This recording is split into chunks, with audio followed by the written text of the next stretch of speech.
Le job de comptable va-t-il disparaître? Il ne faut pas se mentir, c'est la tendance actuelle.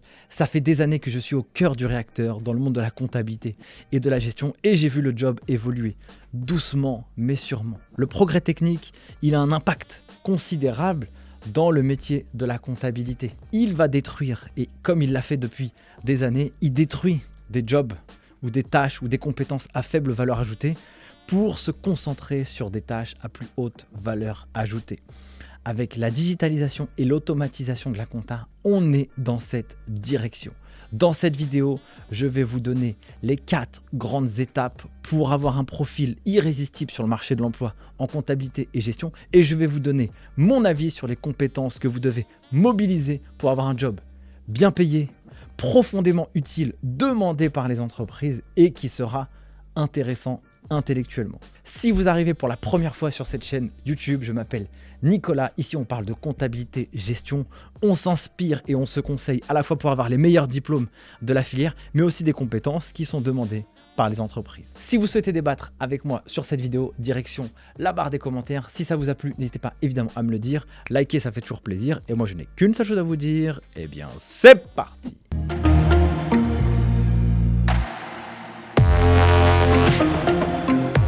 Alors, la comptabilité est un métier en changement. Voici les grands traceurs de la compta. La compta, ça sert à quoi? Ça sert à raconter l'histoire financière d'une entreprise sur une période donnée.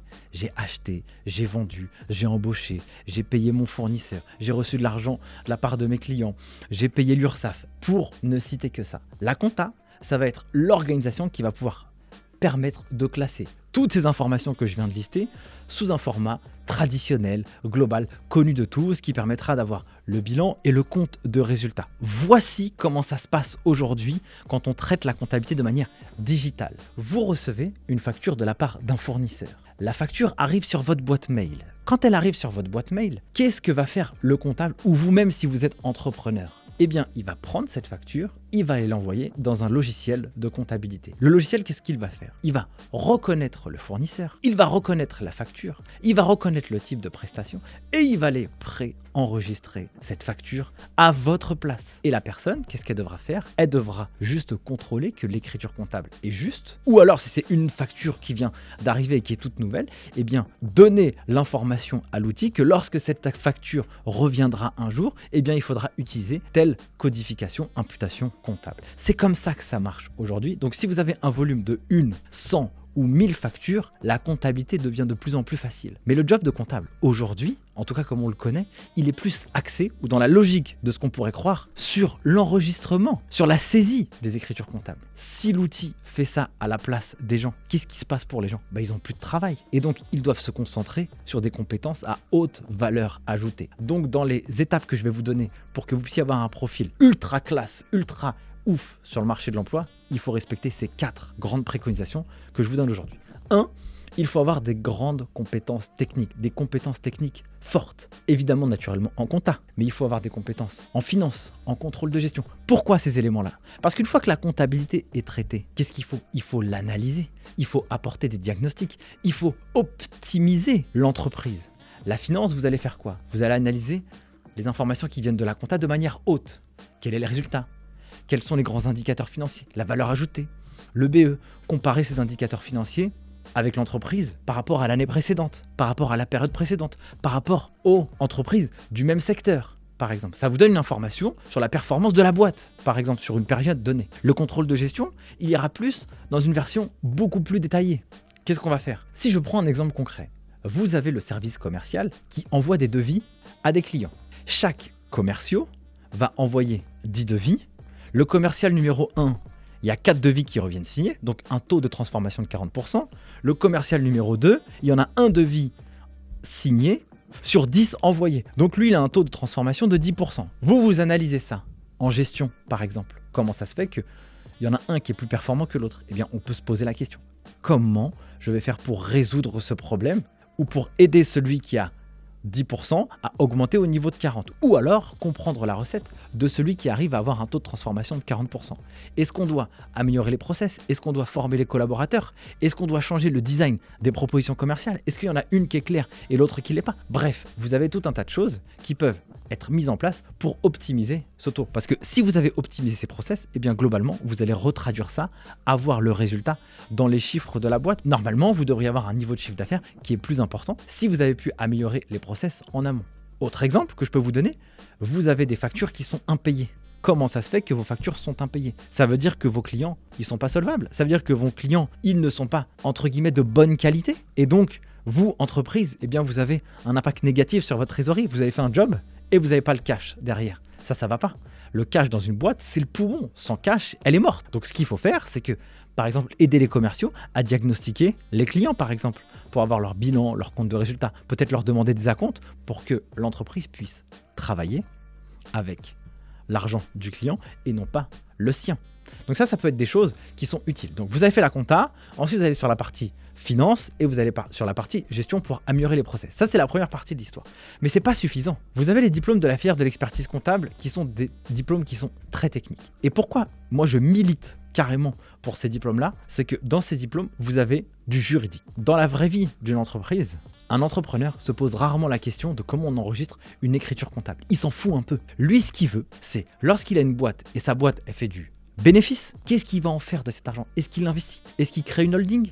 Est-ce qu'il peut faire de l'optimisation fiscale? Est-ce que Donc, dans les diplômes de la filière de l'expertise comptable, je parle du DCG par exemple, diplôme de comptabilité et gestion, vous avez des épreuves juridiques comme le droit des sociétés, le droit social, le droit fiscal. En maîtrisant parfaitement les compétences de ces matières, ça vous donne une valeur ajoutée complètement différente par rapport à quelqu'un qui s'est concentré uniquement sur de la compta. Parce que dans la vraie vie, on ne peut pas dissocier les deux dans le monde de l'entreprise. L'entrepreneur, lui, il a besoin de conseils de manière globalisée. Deuxième point sur lequel il faut être attentif pour bien réussir dans la filière de la compta-gestion, il faut avoir une très bonne culture business de l'entreprise.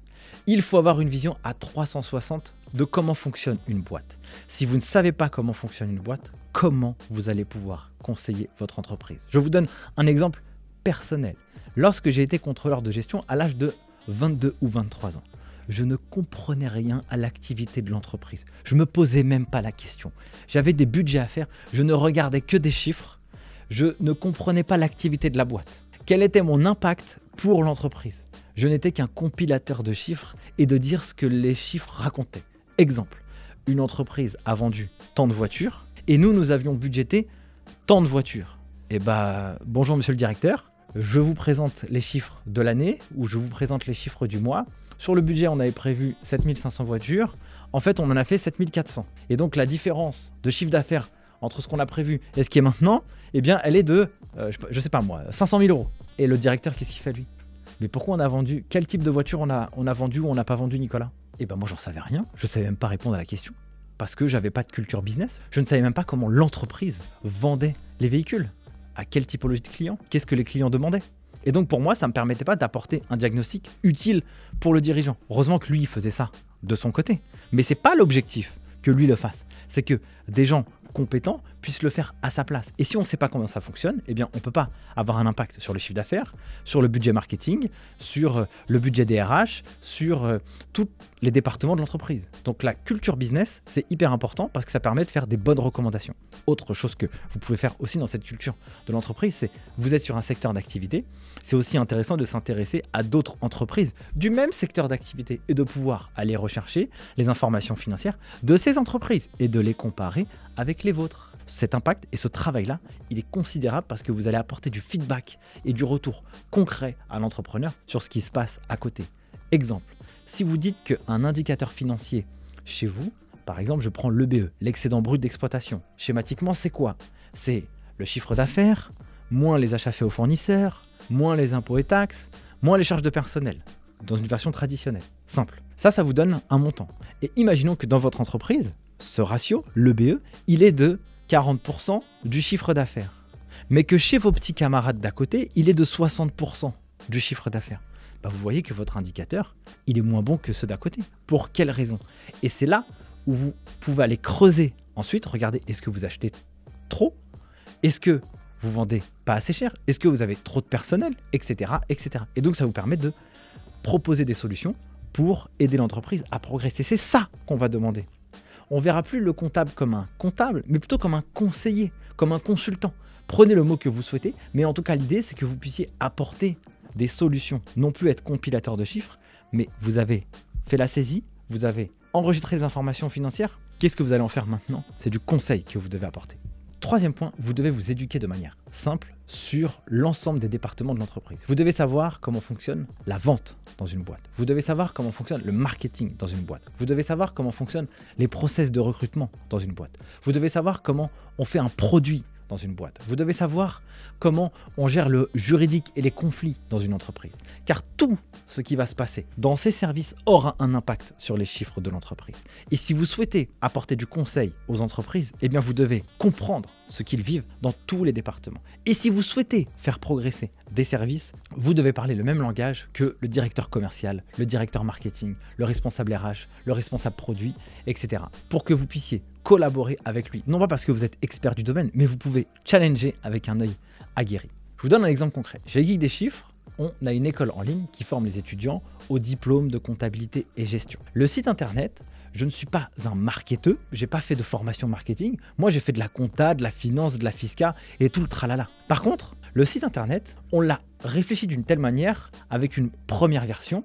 Et au fur et à mesure, on a analysé les informations qui viennent du site internet. Combien y a-t-il de visiteurs qui arrivent? Combien y a-t-il de visiteurs uniques qui arrivent? Combien de personnes vont s'inscrire directement à l'école? Et ça, on va analyser. Eh bien, sans compétences marketing, eh bien, on pourrait faire un site internet et se dire, il marche pas. Comment peut-on faire pour l'améliorer? Eh bien, on va faire des choses assez simples. On va changer un bouton de couleur.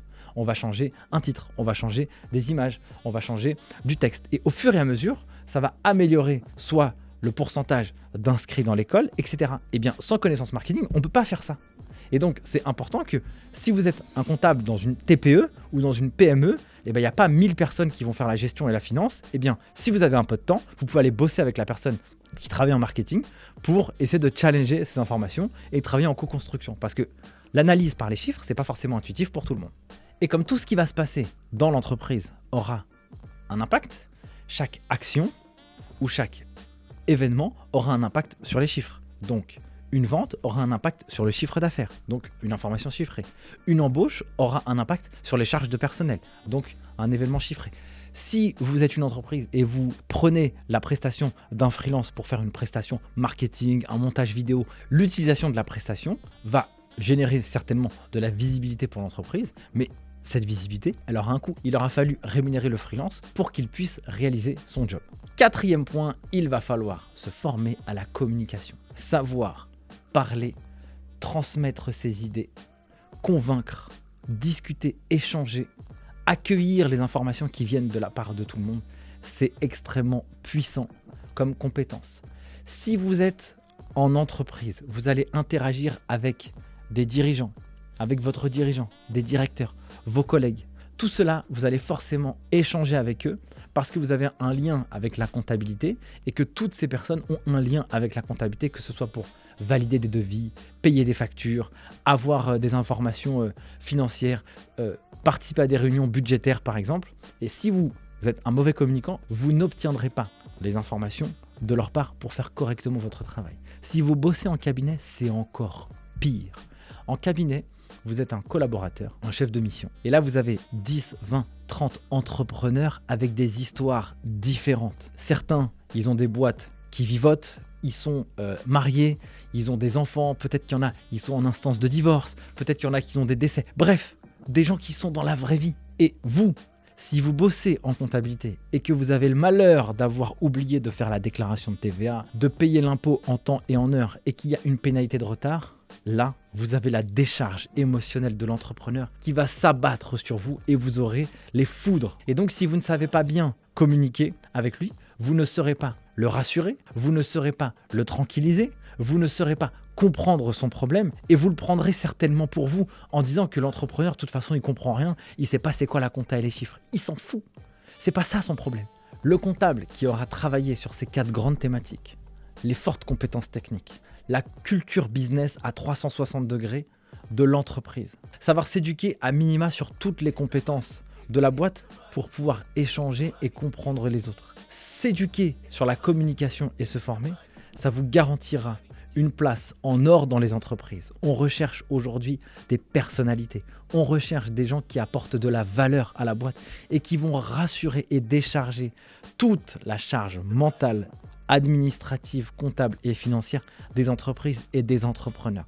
Si vous faites ça et que vous recommandez et que vous aidez les entrepreneurs à gagner plus d'argent, à innover, à croître, à s'implanter sur de nouveaux marchés parce que vous aurez fait des diagnostics pertinents ou que vous les aurez éclairés, eh bien ils vous en remercieront et vous ferez une monstrueuse différence. Je peux vous dire que le métier de comptable, il est formidable. Il est sous-coté et sous-estimé dans les entreprises parce qu'on n'a pas pris l'impact incroyable que cette fonction peut avoir pour une boîte. Et que vous fassiez 50 000 € ou 1 million d'euros de chiffre d'affaires, si vous êtes éclairé sur les chiffres d'une boîte, eh bien vous aurez toujours la sécurité financière et vous réussirez à avancer de manière sereine.